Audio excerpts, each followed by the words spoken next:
আসসালামু আলাইকুম। আজকে আমরা পঞ্চম শ্রেণীর বাংলাদেশ বিশ্ব পরিচয় বইয়ের অধ্যায় ২ আমরা মানুষ এর ৯ থেকে ১২ পৃষ্ঠা পর্যন্ত যে অধ্যায়ের ভিতরে যে কাজগুলো রয়েছে সেই কাজগুলোর আমরা উত্তর করার চেষ্টা করব। তো এখানে আমরা ৯ পৃষ্ঠায় দেখতে পাচ্ছি আমাদেরকে একটি কাজ দিয়েছে, সেটা হচ্ছে ছবিগুলো পর্যবেক্ষণ করে ডান পাশের প্রশ্নগুলোর উত্তর লিখি। এখানে আমাদেরকে দেখো ৪টি ছবি দিয়েছে। এই ছবিগুলো আমাদেরকে পর্যবেক্ষণ করে ডান পাশে আমাদেরকে প্রশ্ন দিয়েছে, সেই প্রশ্নগুলোর উত্তর লিখতে বলা হয়েছে। এখানে আমরা দেখতে পাচ্ছি যে একজন হুইল চেয়ারে করে একজনকে ঠেলে নিয়ে যাচ্ছে একটি স্কুলে বা বিদ্যালয়ে। তো এখানে আমাদেরকে একটি প্রশ্ন দিয়েছে, সেটা হচ্ছে শ্রেণীকক্ষে প্রবেশের জন্য র্যাম্প করা হয়েছে কেন। তো এটার উত্তর আমাদেরকে এখানে লিখতে হবে। এরপর আরেকটি প্রশ্নে আমরা দেখতে পাচ্ছি এখানে একটি শিক্ষার্থীর কানে কিছু লাগানোর আছে। একটা শ্রেণীকক্ষের একটা ক্লাসের মধ্যে টিচার ক্লাস নিচ্ছেন এবং একজন ছাত্রের বা ছাত্রীর যে কানে কিছু একটা লাগানো আছে, এটা আমাদেরকে একটি প্রশ্ন করেছি, শিক্ষার্থীর কানে কি লাগানো আছে, এটি কেন প্রয়োজন হয়। এরপর পরবর্তীতে আমাদেরকে আরও একটি পিকচার দিয়েছে, সেটা হচ্ছে আমরা দেখতে পাচ্ছি যে একটা শ্রেণীকক্ষে চশমা লাগানো একটি শিক্ষার্থীকে আমরা দেখতে পাচ্ছি। তো এখানে একটি প্রশ্ন করেছে, শিক্ষকের দেখানো ছবিটি ভালোভাবে দেখতে শিক্ষার্থীর কিসের সাহায্যের প্রয়োজন হয়েছে। তো এখন আমরা এই ৯ পৃষ্ঠার যে কাজটি রয়েছে ক নম্বর, এটির উত্তর করার আমরা এখন চেষ্টা করব। শিক্ষার্থীরা, তোমাদের প্রতি আমার একটি অনুরোধ, তোমাদের জন্য একটি স্টাডি গ্রুপ খোলা হয়েছে। এখানে বিভিন্ন স্কুলের শিক্ষার্থীরা থাকবে, তারা তাদের সমস্যার কথা এখানে শেয়ার করতে পারবে। তোমরাও চাইলে এখানে জয়েন হতে পারো। এখানে তোমরা তোমাদের সমস্যা, তোমাদের মতামত বা তোমাদের কোনো যদি প্রবলেম হয় সেটা শেয়ার করতে পারো। সেখানে আমরা সবাই মিলে তোমাকে সাহায্য করতে পারি। গ্রুপটির লিংক এই ভিডিওর ডেসক্রিপশন বক্সে অথবা প্রথম কমেন্টে দেয়া থাকবে। তোমরা চাইলে এই ফেসবুক গ্রুপে জয়েন হয়ে পড়াশোনার ক্ষেত্রে অনেকটা এগিয়ে যেতে পারো। ধন্যবাদ। अच्छा, एक और तरीका है, नोट कर लो। 4 भिंडी ऊपर से काट दो, नीचे से काट दो, थोड़ी सी नीचे से काट दो और ऊपर से वो टुकड़ा काट दो। 4 भिंडी रात को पानी में भिगो के रख दो। 15-20 दाने कलौंजी, 15-20 मेथी दाना, ठीक है, और सुबह उठ के छान के उसका पानी पी लो। ये किसी भी तरह के डायबिटीज के पेशेंट में वंडरफुल है।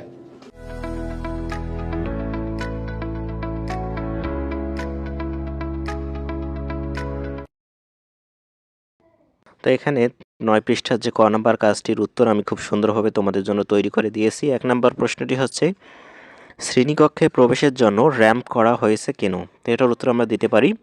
এটা হচ্ছে ১ নম্বর ছবির উত্তর।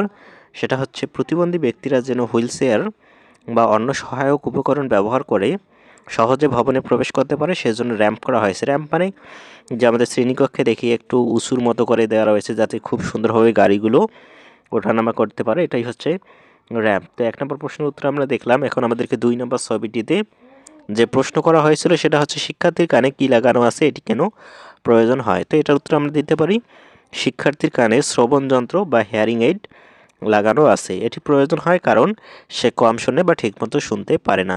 শ্রবণ যন্ত্র শব্দ শুনতে সাহায্য করে। এটা হচ্ছে ২ নম্বর যে প্রশ্নটি, সেটার উত্তর এখন আমরা আমাদেরকে ৩ নম্বর ছবিটির পরে আরেকটি প্রশ্ন করা হয়েছিল, সেটা হচ্ছে, শিক্ষকের দেখানো ছবিটি ভালোভাবে দেখতে শিক্ষার্থীর কিসের সাহায্যের প্রয়োজন হয়েছে। তো এটা উত্তর হবে, শিক্ষককে দেখানো ছবিটি ভালোভাবে দেখতে শিক্ষার্থীর চশমার সাহায্যের প্রয়োজন হয়েছে। তো এটা হচ্ছে তোমাদের ৯ পৃষ্ঠার অধ্যায় ২ বাংলাদেশ বিশ্ব পরিচয় বইয়ের ক নাম্বার কাজের উত্তর। তো আমরা খুব সুন্দরভাবে ৯ পৃষ্ঠার যে কাজ ছিল সেটার উত্তর আমরা সম্পূর্ণ করলাম। এখন আমরা দেখতে পাচ্ছি পরবর্তী পৃষ্ঠায় আমাদেরকে খ নাম্বারে আরও একটি কাজ দিয়েছে। সাগরের মতো কোনো বন্ধু থাকলে আমি তাকে যেভাবে সাহায্য করব তা ৫টি বাক্যে লিখি। এখানে আমাদেরকে যে কাজটি দিয়েছে সেটা হচ্ছে, উপরের আমাদের এই পৃষ্ঠাটা, এখানে যে আমাদেরকে তথ্য দিয়েছে সেটা পড়তে হবে। এখানে একজন সাগর নামের একজন শিক্ষার্থী রয়েছে, যার পা ভেঙে গিয়েছে, সেটা নিয়েই তার চলাফেরা করতে অসুবিধা হয়। তো এখানে মূলত আমাদেরকে লিখতে হবে যে সাগরের মতো কোনো বন্ধু থাকলে আমি তাকে যেভাবে সাহায্য করব তা ৫টি বাক্যে লিখতে হবে। তো এখানে সাগর যেহেতু শারীরিক প্রতিবন্ধী বা তার চলাফেরা করতে অসুবিধা হয়, এই সুন্দরভাবে এই তথ্যটি আমরা পড়ব। পড়ার পর এখানে আমরা উত্তরটি করার চেষ্টা করব। তো আমি তোমাদেরকে এখন খ নাম্বার যে কাজটি রয়েছে সেটার উত্তর দেওয়ার চেষ্টা করছি। তো খ নাম্বার কাজের উত্তরটি আমরা যেভাবে দেব সেটা হচ্ছে, সাগরের মতো কোনো বন্ধু থাকলে আমি তাকে যেভাবে সাহায্য করব তা ৫টি বাক্যে লিখি। তো ১ নাম্বার আমরা যেটাতে দিতে পারি, আমি সব সময় তার সাথে বন্ধুত্বপূর্ণ আচরণ করব এবং তাকে আমাদের সাথে খেলাধুলায় অংশ নিতে উৎসাহিত করব।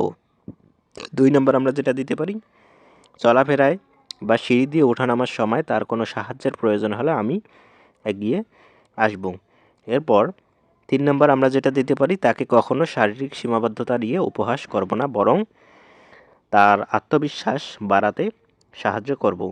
এবং 4 নম্বরে আমরা যেটা দিব সেটা হচ্ছে ক্লাসের পড়াশোনা বুঝতে তার কোনো সমস্যা হলে আমি তাকে তা বুঝিয়ে দিতে সাহায্য করব। এবং 5 নম্বরে আমরা যেটা দিতে পারি সেটা হচ্ছে টিফিন বা বিরতির সময়ে তাকে একা না রেখে নিজের সাথে রাখবো এবং সবার সাথে মিলেমিশে থাকতে সাহায্য করব।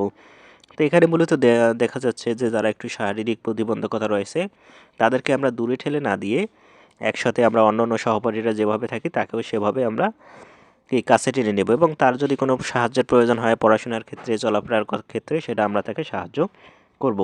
তো এই কাজটি আমরা দেখলাম। এখন আমরা দেখি পরবর্তীতে আমাদের আর কোন কাজটি দিয়েছে। তো আমরা 10 পৃষ্ঠার খ নম্বর কাজটি দেখলাম। এখন আমরা পরবর্তী পৃষ্ঠায় দেখতে পাচ্ছি এখানে আমাদেরকে বিশেষ চাহিদা সম্পন্ন শিশুদের নিয়ে অনেকগুলো তথ্য দিয়েছে। এটা আমাদেরকে পড়তে হবে, কারণ এটা না পড়লে পরবর্তী কাজগুলো আমরা করতে পারবো না। এখানে আমাদেরকে দেখতে পাচ্ছি আমাদেরকে গ নম্বরে একটি কাজ দিয়েছে, সেটা হচ্ছে গ নম্বরে যে কাজটি দিয়েছে সেটা হচ্ছে উপরের ছকে দেওয়া বিশেষ চাহিদা সম্পন্ন শিশুদের প্রয়োজন জেনে তাদের প্রতি আমাদের করণীয় বিষয়ে একটি তালিকা তৈরি করতে হবে। তো উপরে আমরা দেখতে পাচ্ছি যে বেশ কিছু বিশেষ চাহিদা সম্পন্ন শিশুদের তথ্য দিয়েছে। তো তাদের প্রয়োজন কি সেটা আমাদেরকে এখানে সাধারণত তাদের প্রয়োজন যেটা সেটা এখানে কিন্তু দিয়েছে। যেমন শারীরিক প্রতিবন্ধকতা থাকলে তাদের প্রয়োজনটা কি হবে, দৃষ্টি প্রতিবন্ধিতা থাকলে তাদের প্রয়োজনটা কি হবে, এগুলো আমাদেরকে দিয়েছে।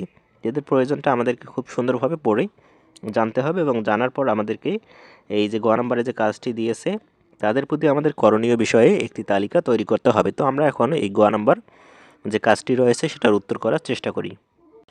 তো এটা হচ্ছে গ নম্বর কাজের উত্তর। আমরা এখানে দিব বিশেষ চাহিদা সম্পন্ন শিশুদের প্রতি আমাদের 5টি করণীয়।